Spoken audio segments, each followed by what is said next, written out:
la crainte de Dieu. Alors, la question que je me suis posée, c'est quoi la crainte? Alors, ce que je vais vous dire, je l'ai écrit pour ne pas oublier les choses. Alors, pour moi, je crois que c'est ça. La crainte consiste à adopter une attitude de respect et de soumission envers Dieu et avoir confiance en sa sagesse, en sa puissance et à son amour, et à se soumettre à l'omnipotence de Dieu. Je pensais que c'était bon. Voilà, peut-être qu'il y a d'autres choses qu'on peut rajouter. En tout cas, je dis moi, parce que c'est chacun pour soi, naturellement, vous l'avez compris. Moi, je l'aime, parce qu'il m'a aimé le premier. C'est vrai que mon amour, il n'est pas sublime pour lui. Je l'aime, mais ça mériterait d'être enrichi, un amour enrichi de plus en plus fort, de plus en plus intense, de plus en plus fort, oui, voilà, profond même. Il a tout pouvoir sur ma vie. J'ai mis il a tout pouvoir, ça voulait dire que je lui donne quelque part l'autorisation de pénétrer dans ma vie, dans mon cœur, pour qu'il dirige ma vie, pour qu'il la conduise, pour qu'il me renseigne, qu'il m'enseigne et qu'il me mette sur le chemin qu'il veut lui et non pas moi. Je crains, dans la crainte je crains de lui faire de la peine. Je crains de faire ma volonté au lieu de la sienne. Et je veux le craindre dans ce que je fais, dans ce que je dis, dans mes pensées, dans mes relations avec les autres. Voilà comment moi je me considère. Je pense qu'on est tous concernés, plus ou moins, mais je crois que plus que moi. Alors maintenant, la question se pose, que me dit la Bible sur la crainte? Alors, je ne sais pas si tu pourras afficher, j'ai trouvé des versets qui parlent de la crainte de Dieu. Alors d'abord, c'est dans Josué, au chapitre 4 et au verset 24. Voilà ce qu'il est dit. C'est bon, l'histoire vous la connaissez plus ou moins. Après le passage du Jourdain, Josué dit donc il met 12 pierres pour mémoire que c'est Dieu qui a ouvert le Jourdain. Et il dit entre autres, il a dit donc à l'Éternel, votre Dieu a mis à sec devant vous les eaux du Jourdain jusqu'à ce que vous l'ayez passé comme l'Éternel, votre Dieu, l'avait fait à la mer Rouge, qu'il a mis à sec devant nous jusqu'à ce que nous ayons passé. Et afin, verset 24, que tous les peuples de la terre sachent que la main de l'Éternel est puissante, et afin que vous ayez toujours la crainte de l'Éternel, votre Dieu. Alors, j'ai pensé à une chose, j'ai dit, pourquoi pas s'attribuer cette parole de Josué, dont Dieu lui a dit de dire, afin que tout Villefranche sache que la main de l'Éternel est puissante dans ce lieu pour guérir, pour sauver, pour baptiser du Saint-Esprit, pour donner de la joie, de la paix, et afin que vous ayez toujours la crainte de l'Éternel, votre Dieu. Amen. Donc, parfois, je vais vous dire une chose, peut-être que vous l'avez réalisé, je ne sais pas, mais quand je rentre le matin, au culte, le matin, le dimanche matin, voilà comme moi je vois les choses. Vous n'êtes pas obligé d'approuver ce que je vais vous dire. Pour moi, c'est comme si dans le hall, on rentrait dans le lieu saint. Et que dans ce lieu, le lieu très saint. Parce que Dieu y est déjà. Et lui, il attend. Il attend qu'on fasse silence. Et parfois, il y a des conversations qui ne sont pas à la gloire de Dieu, permettez-moi de vous le dire. C'est dommage, parce que Dieu n'est pas sourd, il entend. Alors il attend. Il y a amour, oui, mais l'amour ne veut pas dire faiblesse. L'amour de Dieu, c'est un amour exigeant. Dieu est un Dieu jaloux. Il ne veut pas partager avec qui que ce soit le cœur de chacun d'entre nous. Donc voilà, donc pour moi c'est un conseil. Je considère que ce verset en question, c'est le conseil de Dieu au travers de Josué et au travers du Saint-Esprit ce soir. Ensuite, il y a un autre verset, c'est dans 2 Samuel, chapitre 23, verset 3. Alors là, vous connaissez l'histoire peut-être, c'est dernière parole de David, et Dieu, voilà, David se présente, il dit parole de David, fils d'Ésaïe, parole de l'homme haut placé, de loin du Dieu de Jacob, du chant agréable d'Israël. Et il dit, et il parle de lui là, hein, et après il dit l'Esprit de l'Éternel parle par moi, et sa parole est sur ma langue. Est-ce que vous êtes de ces gens-là, de ces chrétiens, dont la parole de Dieu est sur la langue? Amen. Pour parler aux autres, pour donner un message de délivrance, de salut pour les autres. Le Dieu d'Israël a parlé, et le rocher d'Israël, pour moi, le rocher d'Israël, c'est Jésus-Christ. Alléluia, amen. Pour moi, pour vous, je pense aussi. Et il dira celui qui règne, c'est Dieu qui le dit. Il dit celui qui règne parmi les hommes avec justice, celui qui règne dans la crainte de Dieu est pareil à la lumière du matin quand le soleil brille et que la matinée est son nuage. Alors j'ai pensé que Christ, il est le rocher des cieux. Il règne et nous devons régner avec lui, en lui et avec lui. C'est ce que dit la parole de Dieu. Amen. On n'est pas des, j'allais dire des héros. On est des héros, on est censé d'être des héros de la foi. Ensuite, il y a un autre verset qui est intéressant aussi, c'est 2 Chroniques au chapitre 19, verset 7 et verset 9. Verset 7. Maintenant, c'est la réforme, hein, défaite des morts d'Akab, reproche de Jéhu à Josaphat. Et voilà le verset. Maintenant, que la crainte de l'Éternel soit sur vous. Dieu peut nous dire la chose ce soir. Le respect, la soumission. C'est pas une crainte de peur, c'est pas la peur d'être châtié. Veillez sur vos actes, car il n'y a chez l'Éternel votre Dieu ni iniquité, ni égard pour l'apparence des personnes, ni acceptation de présent. Alors on peut se le prendre, ce verset, on peut se l'attribuer. Maintenant que la crainte de l'Éternel soit sur vous. Est-ce qu'on a la crainte de Dieu? Est-ce qu'on a le respect de Dieu? Ça, chacun doit sonder son cœur. Chacun doit se mettre devant Dieu et dire, voilà Seigneur, voilà comme je suis maintenant, mets ton doigt sur ma vie, sur vos actes. Parfois, on a des comportements, je parle pour moi, qui ne sont pas à la gloire de Dieu. Voilà, on est humain. On se lève des fois entraîné par des choses, par des paroles, par des actes. Car il n'y a chez l'Éternel notre Dieu ni iniquité, ni égard pour l'apparence. C'est vrai qu'on nous, souvent, on se fie à l'apparence des gens et selon l'apparence, selon ce qu'il dit, ce qu'il fait ne fait pas ou ce qu'il ne dit pas, on prononce des jugements ou des constatations, peut-être pas du jugement quand même, parce que qui dit jugement dit condamnation. On n'en est pas arrivé là quand même. Ni iniquité, ni égard pour l'apparence. Mais Dieu regarde au cœur. Amen. Alors, le cœur, c'est important. Le cœur de Dieu. Et vous savez, quand Dieu dit « faisons l'homme à notre image », bon, c'était pas prévu que je dise ça, mais quand Dieu dit « faisons l'homme à notre image », à notre ressemblance, il a créé les oreilles.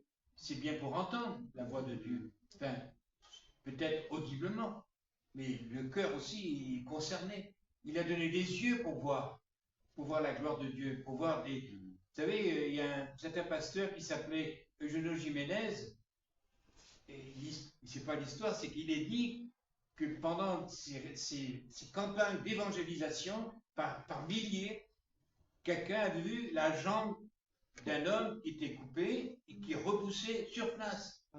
C'est magnifique. Dieu est le même, hier, aujourd'hui, éternellement. Alors pourquoi rester dans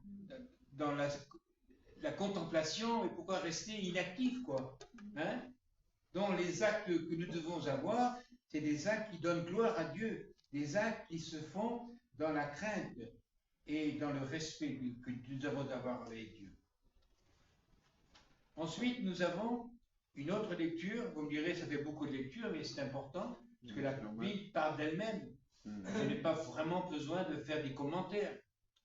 Regardez dans Néhémie, par exemple, au chapitre 5 et au verset 9, il est dit ceci.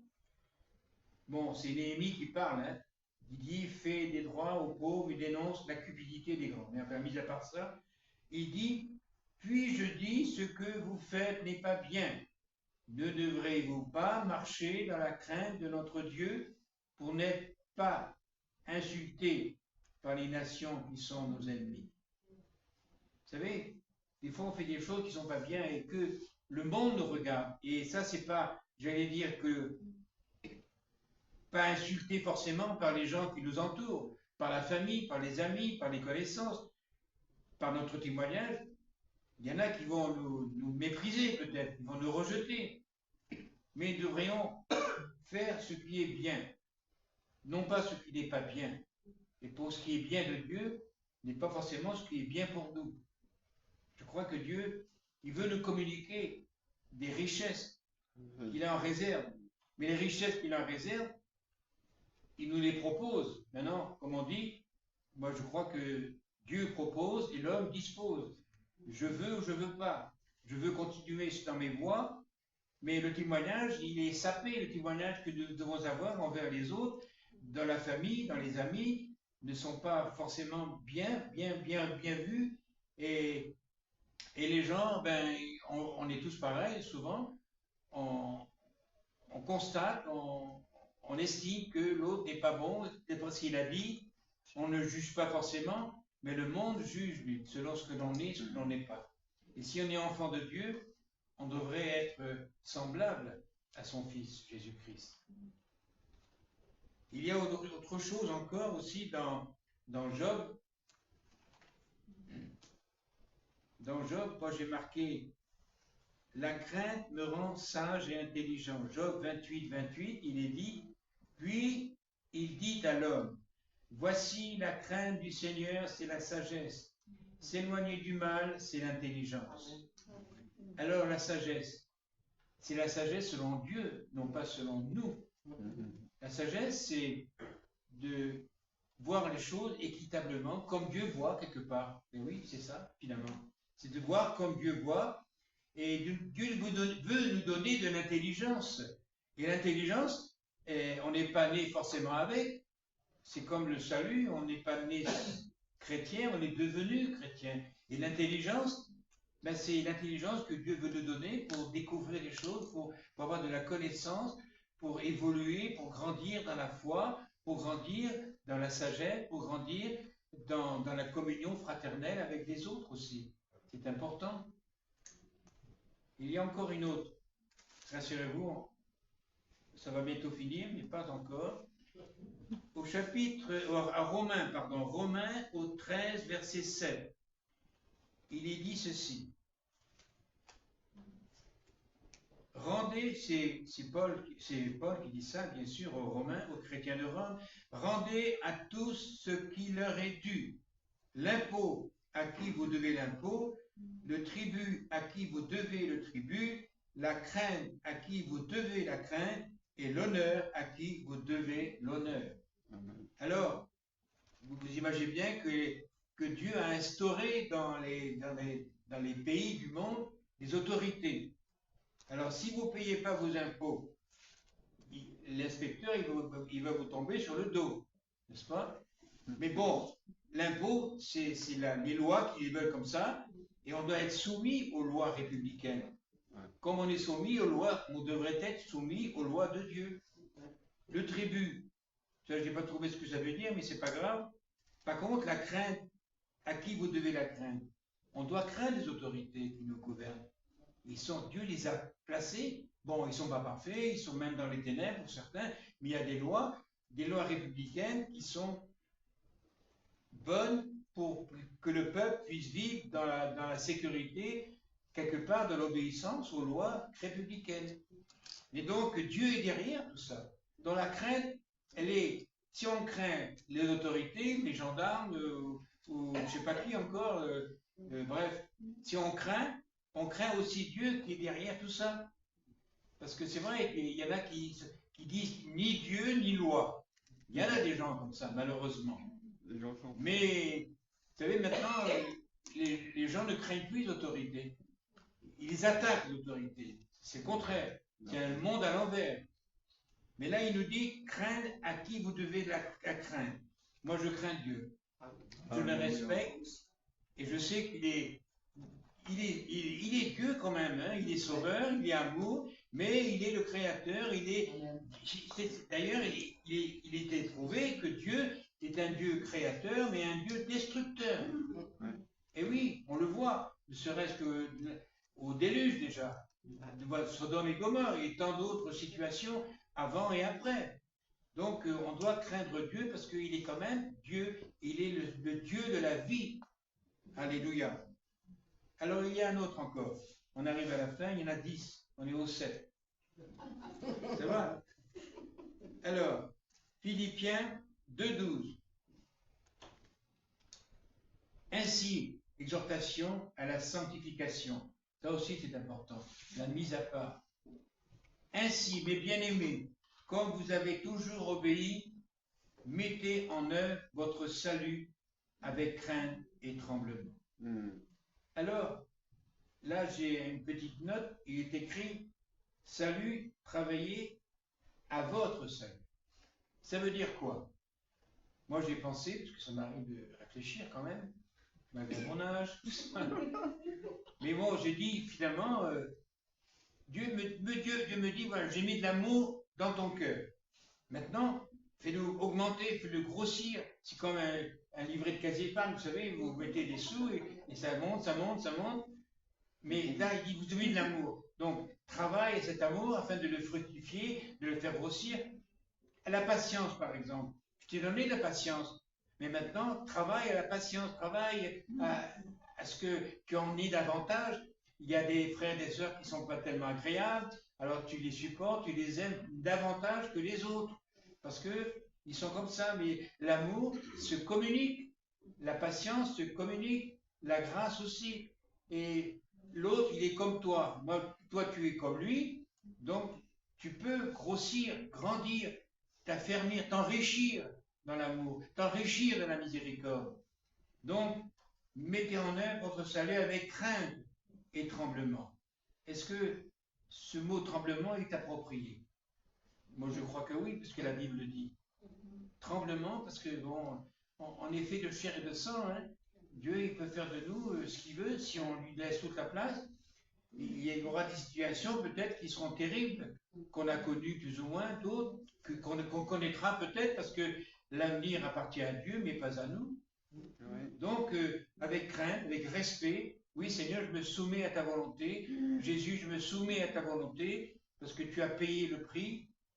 Et souvent je dis que toutes les richesses du monde réunies ne pourront jamais payer le prix que Christ a payé. Ça, c'est sûr. C'est impossible. Alléluia. Alors, Christ étant le chef de ma vie, étant le Christ de ma vie, je veux lui laisser toute la place. Et c'est mon désir, c'est ma volonté. Alléluia. Regardez, ça c'était Romains, non, Philippiens, c'était Philippiens. Ensuite, il y a 1 Timothée, au chapitre 5. Ça va, vous n'êtes pas fatigué? Ça vous va? 1 Timothée 5, 20. Je fais que porter la parole, hein, je ne fais rien d'autre. Hein.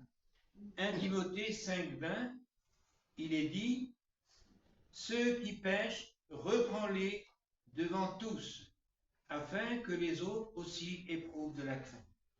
Alors ça m'apparaît quand même un peu fort. C'est-à-dire que s'il y a un péché dans l'Église, et que tout le monde le sache, ou certains, il doit être avoué publiquement. Reprends-le devant tous. Et ça, est-ce que ça peut arriver chez nous? Est-ce qu'il y a des péchés qui mettent une opprobre sur l'Église? Un péché qui empêche la bénédiction dans l'Église. Est-ce que ça peut arriver? Oui, moi je dis que oui. C'est arrivé à d'autres églises et ça peut aussi nous arriver. Et c'est peut-être, dans le passé, c'est peut-être arrivé. Et ça peut nous arriver. C'est pour ça que Jésus dira, enfin, l'apôtre Paul dira, prenez tous les arbres de Dieu Vous prenez aussi, il y a les dons, c'est surtout ça, je voulais dire, le don de discernement des esprits. Oui. Car il peut y avoir, je ne dis pas de chrétiens, il peut y avoir des gens malfaisants qui s'introduisent dans l'Église et qui arrêtent la bénédiction et qui s'opposent à la bénédiction. Et c'est important de voir les dons du Saint-Esprit. Alléluia. Voilà, l'avant-dernier. C'est Jacques, non pas Jacques, non, c'est pas Jacques, c'est l'autre, c'est Pierre, l'apôtre Pierre, première épître de Pierre, verset 1, chapitre 1er, verset 17. Alors, qu'est-ce qu'il dit? Il est où là? Il est là. Ah, si vous invoquez, donc si vous priez, comme Père, celui qui juge selon l'œuvre de chacun, sans favoritisme, conduisez-vous avec crainte pendant le temps de votre séjour sur la terre. Alors, la crainte, c'est pas une fois par semaine. Quelqu'un avait dit que la foi, c'est un peu comme les poumons. Les poumons, il faut qu'on respire tous les jours, toute la journée. Mais admettons que vous emmagasiniez pour une semaine l'air des poumons, c'est pas possible. Il faut respirer tous les jours. Eh bien, la foi et la crainte devraient être pareilles en permanence, pas une crainte tremblante, non, un respect, un amour puissant envers Dieu. Conduisez-vous avec crainte pendant le temps de votre séjour sur la terre. J'ai combien de temps à vivre? Je ne sais pas. Dieu le sait. Vous avez combien de temps à vivre? On n'en sait rien.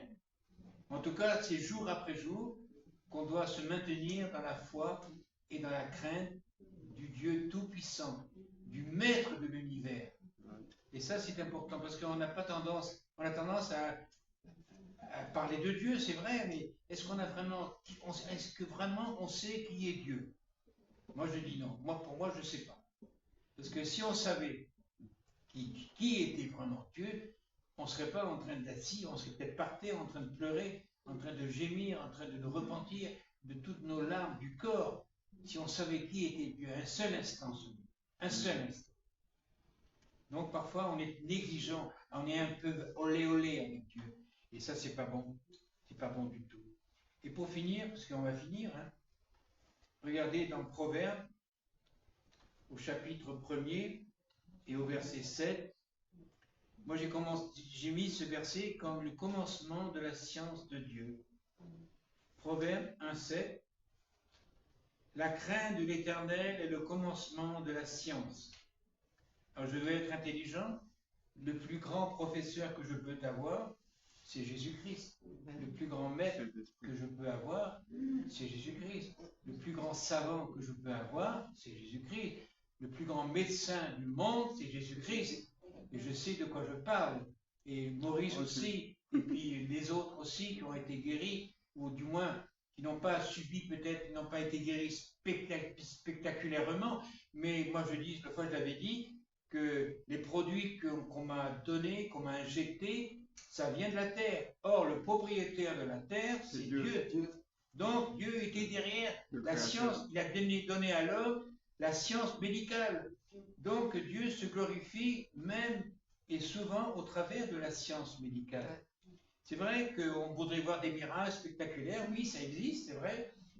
Mais voilà, on n'en est pas là et peut-être qu'on n'a pas suffisamment de foi pour voir ces choses. Mais en tout cas, pour finir, moi j'ai mis des versets. Crainte sur nous et aussi en nous. Veillant sur nos actes, les pensées du cœur qui se transformeront en un acte physique et comportement et action verbale. Je ne sais pas si j'ai bon ou je ne sais pas bon, mais en tout cas pour moi ça l'est. Et la question maintenant que je vais poser à chacun d'entre vous, que voit-il dans notre cœur? Alors chacun peut répondre avec lui-même, peut répondre dans son cœur. Que voit-il? Dimanche, Maurice a parlé en langue et j'avais reçu l'interprétation avant, et je l'ai donnée d'ailleurs, j'étais là, que Jésus disait je suis à l'étroit dans ton cœur. Il y a plein de pièces, mais tu m'en as donné qu'une de pièces. Et je suis trop à l'étroit, je veux toutes les pièces. Je veux habiter partout. Je veux envahir ton cœur de tout. Intérieur, extérieur. Je veux tes sentiments, je veux ton amour, je veux ta fidélité, je veux tout ce que tu es. Je te veux à toi. Je te veux à toi. Je veux pas. Voilà, c'est à toi que je parle. Je parlerai à l'autre après. Je parlerai à chacun la même chose. Mais je veux ton cœur, je veux ta vie, je veux tes sentiments, je veux ton obéissance. Voilà ce que Dieu veut. Alors voilà. Et une dernière chose, parce que ça c'est important aussi, j'ai trouvé dans Matthieu au chapitre 12 et au verset 37. C'est quand, monsieur, vous savez, connaissez l'histoire, quand les hommes disent que Jésus a un démon. Il dira, les péchés seront pardonnés, mais sur le Saint-Esprit, ça ne sera jamais pardonné. Il dira, car c'est de l'abondance du cœur, ça c'est le verset 34, car c'est l'abondance du cœur que la bouche parle. L'homme bon tire de bonnes choses de son bon trésor, et l'homme méchant tire de mauvaises choses de son mauvais trésor. Et je vous le dis, au jour du jugement, les hommes rendront compte de toute parole vaine qu'ils auront prononcée, car par tes paroles tu seras justifié, et par tes paroles tu seras condamné. Et ça m'a interpellé. Enfin, on parle. Vous savez, dans le monde, il y a des flots de paroles. Tout à l'heure, on écoutait un débat entre deux imams qui se bouffaient le nez, quoi, carrément. Et ça parle, chacun a son opinion. Mais ce que Dieu veut, c'est qu'on lui parle à lui, pour recevoir de lui la sagesse, l'intelligence, la science. C'est ça que Dieu veut. Il veut pas qu'on parle pour ne rien dire, ou qu'on parle du bout des lèvres. Non, il veut pas qu'on lui parle du cœur et de l'esprit. C'est pour ça qu'un chrétien, c'est pas n'importe qui, c'est un enfant de Dieu. Moi, je sais que, je me rappelle quand j'étais enfant, mon père et moi, on n'avait pas trop de dialogue ensemble. Mon père n'était pas tellement affectueux, mais je l'aimais, mon père, et je le craignais. Parce que je savais que si je faisais une erreur ou je faisais n'importe quoi, il allait me punir. Est-ce que Dieu veut nous punir? Oui, peut-être non, ça dépend, je ne sais pas. Je dis peut-être n'importe quoi. Mais en tout cas, Dieu il nous aime. Comme un père. Il va pas nous laisser passer des choses. Il ne va pas accepter des choses que l'on fait, que l'on ne fait pas, ou des choses que l'on dit ou que l'on ne dit pas. Il y a un dernier chapitre, une dernière parole de Dieu qui dit, je crois que c'est dans Jérémie, il dit, si tu reviens à moi, tu te tiendras là devant moi. Si tu sépares ce qui est précieux de ce qui est vil, ta bouche sera comme ma bouche. Moi, je l'ai pris pour moi depuis un moment. Et comme dirait l'apôtre Paul à Timothée, efforce-toi de te conserver pur. Amen. Et je crois que je suis concerné, qu'on est tous concernés. Il ne fait exception de personne. On est tous enfants de Dieu et il ne nous passera pas des caprices. Jésus n'a pas fait de caprices. Jésus, il a été obéissant jusqu'à la croix du Calvaire. Et la croix, pour moi, c'est le symbole de l'amour de Dieu. C'est la souffrance, mais c'est le symbole de l'amour de Dieu. Et c'est aussi la puissance de Dieu, parce que quand Jésus a dit « tout est accompli », c'est que c'est vrai, il a tout accompli pour nous. Et avant de rendre l'âme, avant qu'il meure, il a dit « tout est accompli ». Il a accompli pour nous, le meilleur c'est Christ. Le meilleur c'est Dieu. Le meilleur c'est la Jérusalem céleste. Et je crois qu'il est temps pour nous de lever les yeux, parce que c'est du ciel que nous viendra du secours. C'est du ciel que nous viendra la délivrance. C'est du ciel que Jésus reviendra. Et je crois que la main de Jésus est sur la poignée de la porte, prêt à ouvrir et à rentrer dans le monde des vivants. Ça, c'est important de toujours avoir dans son cœur, être prêt. Seigneur, quand tu reviendras, je veux partir avec toi. Amen. Je ne veux pas rester. Je veux me sanctifier. Je veux me mettre à part du monde. Parce que le monde, il est mal. Il est très mal. Et nous sommes confondus devant cette situation difficile et insupportable de ce que l'on voit, de ce que l'on entend. Mais le monde a besoin de l'Église. Une Église pure, une Église sanctifiée, une église qui est combattante. Il est dit dans la Genèse, je crois, que Dieu est un vaillant guerrier. Il a enrôlé des guerriers, c'est nous. Et il nous paye, pas en argent, mais en amour, en grâce, en puissance. Il nous donne la sécurité, il nous donne la foi, le zèle, l'amour pour les âmes perdues. Amen. Et je pense souvent, moi j'ai de la famille encore qui n'est pas chrétienne, et tous les matins on prie. On prie. Voilà, on prie. Mais je crois que la prière, elle va être exaucée. Vous savez, comme la femme, la veuve et le juge inique. Elle a tellement tapé la porte, tapé, peut-être pas jour et nuit, mais elle a beaucoup tapé. Et en général, bol de cette femme. Je vais lui rendre justice, cette femme. Et c'est ce qu'il a fait. C'est Jésus qui le dit, d'ailleurs, c'est pas moi. Hein. Il craignait pas Dieu, mais il en avait ras-le-bol d'être harcelé, j'allais dire, ou presque, par cette femme qui voulait justice. Et Dieu fera justice à ses enfants. Amen. Il nous surveille. Moi, je vois, ça c'est ma vision perso, hein. Je vois, il y a trois lignes. Celle du milieu, c'est nous, c'est les chrétiens, ou c'est l'homme qui marche. À droite, Dieu, il nous suit, et puis Satan aussi, il nous suit. Et dès qu'on fait un écart, clac. Ah non, on ne peut pas se permettre de faire un écart. Même si on fait un écart, c'est vrai, ça peut arriver. Ça peut arriver qu'on soit mal, qu'on ait fait une faute, qu'on ait chuté, qu'on a fait faillite, quoi. Mais le Seigneur est avec nous. Il va nous reprendre, il va nous redresser, il va nous chercher les larmes de nos yeux, il va nous consoler, il va nous fortifier, il va nous dire des paroles d'amour, puisqu'il est amour. Donc voilà, on a un merveilleux sauveur, on a un merveilleux frère, parce que nous sommes co-héritiers de Christ. Donc notre frère, c'est Jésus-Christ. Il est notre sauveur, notre libérateur, notre avocat. J'imagine Jésus à côté de son Père qui défend notre cause tous les jours, toutes les nuits, peut-être 24 heures sur 24. Il défend la cause de l'Église. Et Satan n'est pas content. Et lui, il nous fait croire qu'on n'est pas sauvé. Pourquoi pas? On a du doute. Et il nous fait croire que Dieu n'est pas avec nous. Il a dit à Ève, Dieu a-t-il réellement dit?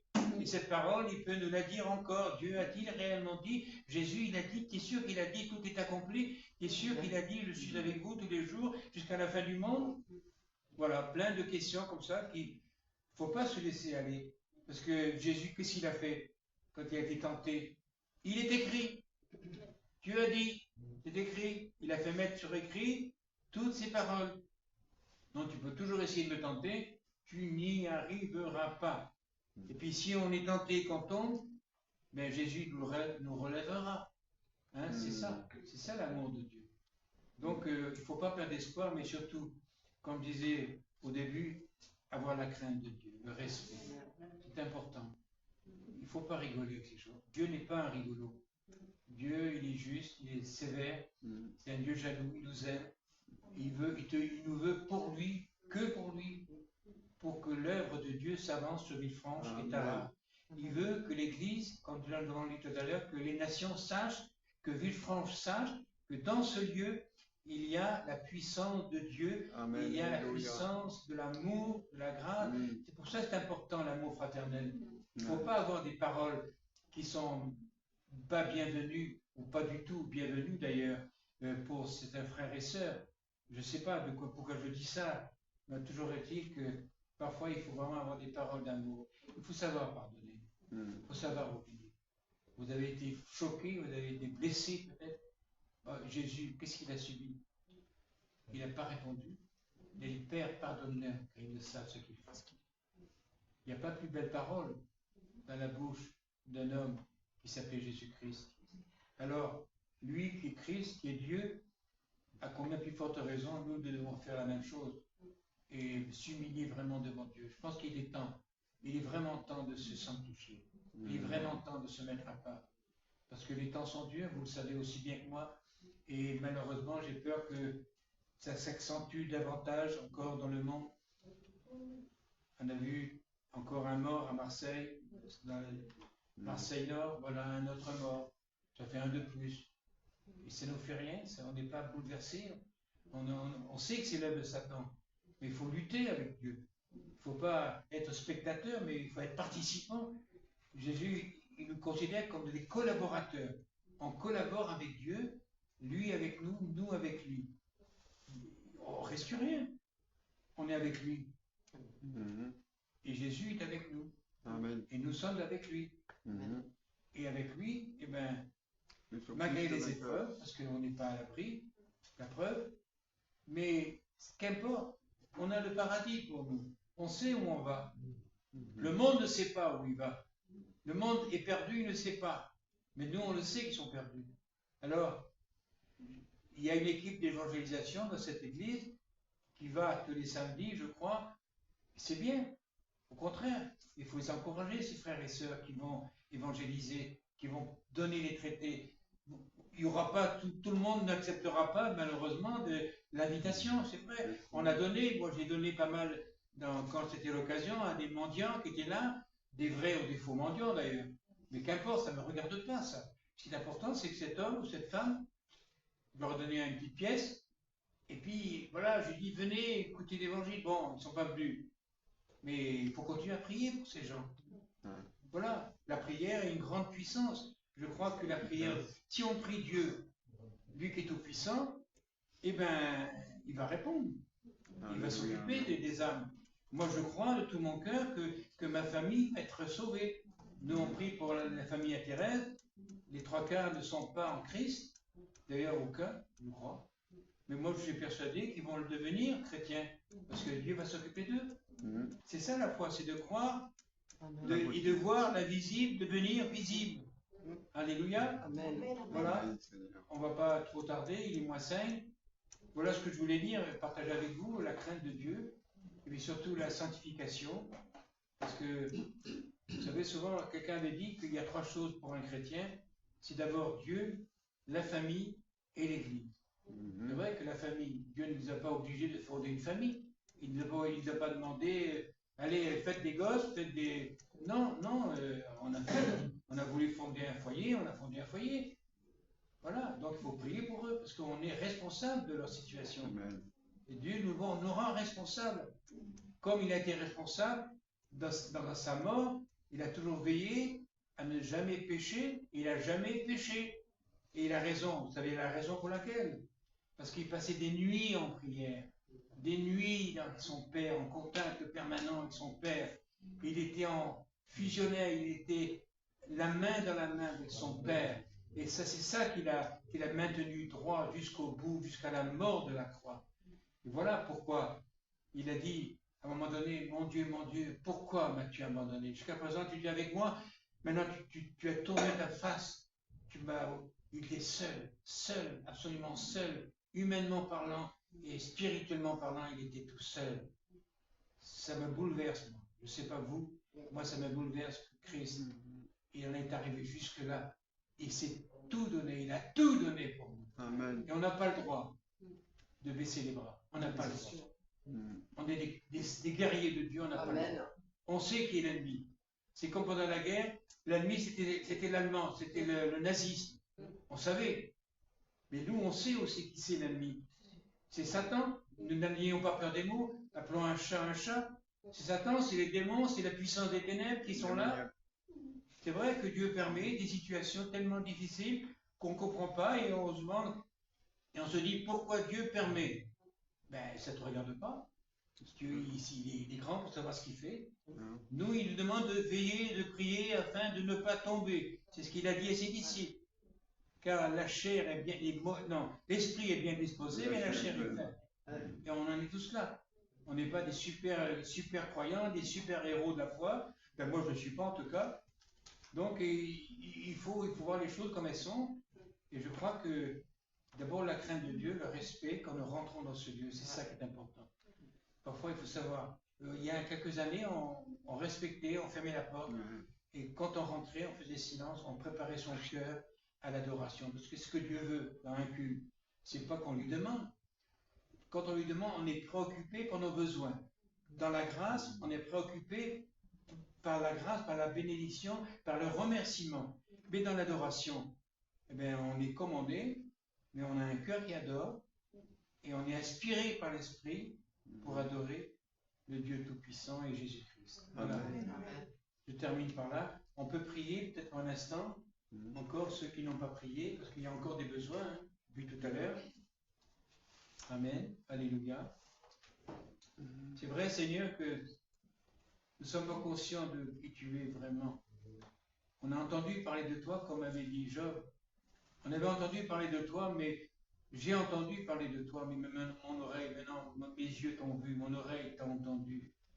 Voilà ce que nous voulons faire. Te voir à l'œuvre dans notre Église. Amen.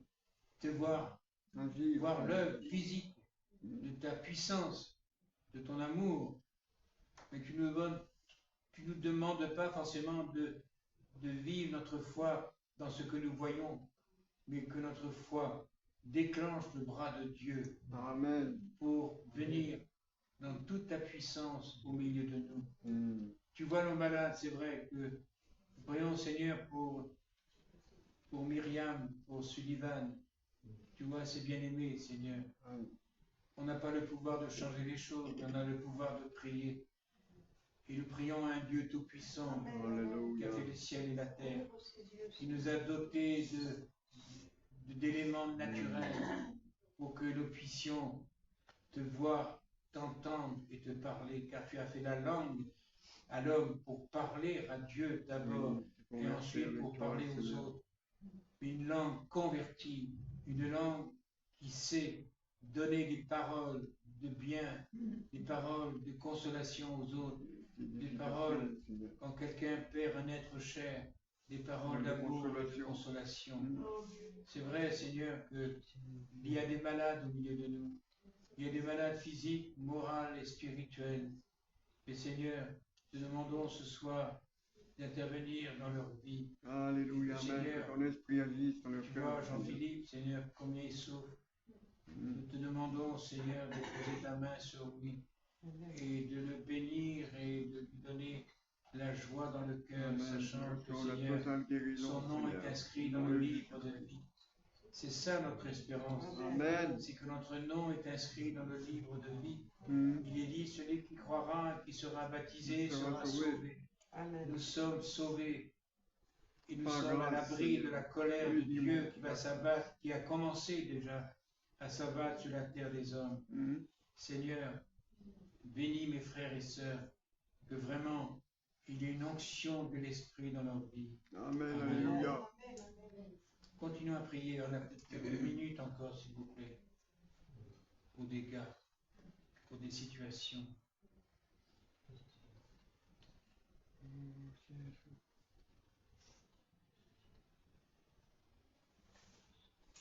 Seigneur, nous te disons merci pour ta parole ce soir. La parole, c'est la vérité. Et Seigneur, fais que ce que nous attendons, ce que nous disons, qu'on arrive à vivre, Seigneur.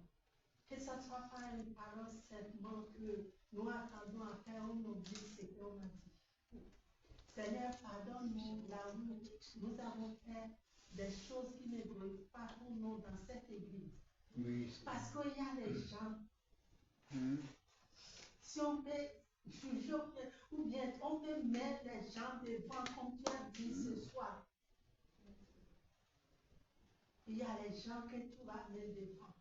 Parce qu'il y a les gens, quand même la louange, ils ne veulent pas louer parce qu'ils n'aiment pas celui qui dirige la louange. Seigneur, pardonne ton église ce soir. Amen. Amen. Et vraiment, les paroles que nous attendons, c'est que nous lisons, qu'on vive vraiment. Que ce ne soit pas la parole qui sort comme l'homme qui parle, mais que c'est toi. Oui, Là Seigneur, où on a besoin de délivrance, Seigneur, que ton esprit vienne nous délivrer. La parole de l'amour. Seigneur Jésus, c'est ta parole. C'est toi la parole qui donne la vie. Tu es la parole. Que la vie rentre dans notre âme, notre corps et notre esprit. Et ce que nous attendons ce soir, qu'on rentre dans cette lieu, notre conversation, les manières de faire, Seigneur, qu'on se rappelle de cette parole que tu as dit. Il n'y a pas tout le monde ici. Seigneur, agis au milieu de Alléluia. nous. Amen. Nous te disons merci ce soir. Merci parce que à des fois, il y a des choses qu'on fait. Et apôtre Paul dit, on prend la sincère, c'est pour ça qu'il y a la mort, il y a les malades Alléluia. au milieu de vous. Mhm. Et Seigneur, fais que tout ce qui est comme Mhm. des pierres d'achoppement au milieu de ton peuple, Seigneur, que Saint-Esprit enlève tout dans notre âme. Nous te disons merci parce que c'est ta parole. Tu es le Dieu qui peut guérir. Et nous te disons merci pour la guérison que tu manifestes. À toi la gloire. À toi Amen. dans le nom de Alléluia. Amen. Et maintenant, je vais vous dire quelque chose. Je te dis que si tu crois, tu verras la gloire de Dieu. Je te dis que si tu crois, tu verras la gloire de Dieu. Tu verras la gloire de Dieu.